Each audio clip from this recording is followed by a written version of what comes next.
Dan gerakan sembahyang ini gerak yang menghimpunkan puasa, gerak yang menghimpunkan haji, gerak yang menghimpunkan sedekah, gerakan yang menghimpunkan segala ibu ibadat.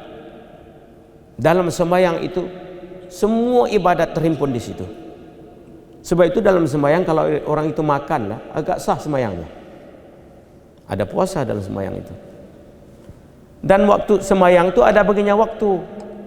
Waktu itu dikait dengan zakat. Selagi tidak sampai waktu tak boleh bayar zakat. Itu zakat baginya. Dan orang sembahyang itu menghadap kiblat. Kan itu ada kaitan dengan tempat haji itu. Dan orang yang sembahyang itu, dalam sembahyang itu dia terlepas daripada perkara-perkara perbuatan yang dikeji. Sebab bila buat sembahyang, buat benda yang keji tidak sah. Sebab itulah sembahyang ini dia merupakan satu rukun daripada rukun kesejahteraan. Kalau manusia nak dapat kesejahteraan, kebahagiaan, kegembiraan, ketenangan, kejayaan, apa juga semua yang dicita-cita itu, garisan yang dibuat oleh Nabi sallallahu alaihi wasallam supaya manusia itu falahan najahan, untung dan najah dan berjaya. Apakah garisan yang dibuat oleh Nabi sallallahu alaihi wasallam itu? 5 perkara itu. Sudut perkataan, sudut perbuatan, sudut pemberian, sudut penahanan, sudut pemergian. Ini 5 perkara ini dihubungkan dengan rukun Islam yang 5 itu. Perkataan itu kalimah syahadah. Perbuatan itu as-salah, sembahyang itu. Khasnya perkataan itu as-syahadah.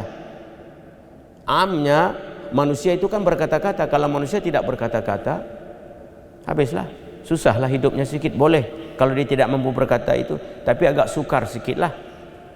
Sebab manusia itu berkata-kata, sama ada berkata-kata zahir itu atau berkata-kata batin itu. Maka kata-kata itu mempengaruhi dirinya. Bila kita bercakap di sini, kalau satu orang di hujung sana, walaupun dia pura-pura tak nak dengar, dia akan dengar juga. Jangan pura-pura. Sebab kalam ini memang dia akan masuk terus. Kalam, manusia dengan kalam ini, manusia dengan berkata-kata, manusia dengan perbuatan, manusia dengan mengalami merasai, manusia dengan pemikiran. Itu semua hubungan rapat, tak boleh dia pura-pura. Allah jadikan naluri fitrah manusia itu begitu.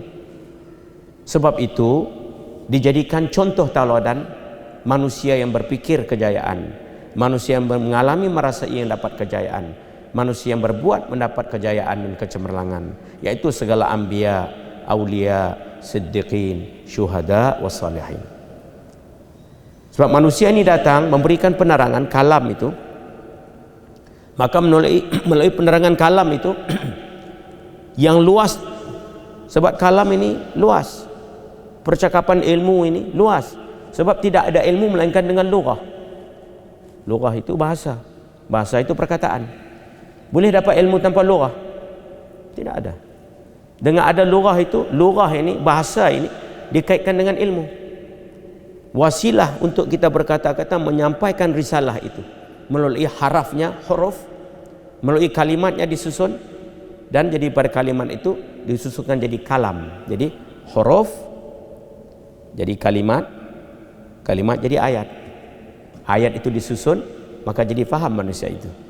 Apabila faham manusia itu, maka jadilah perhubungan.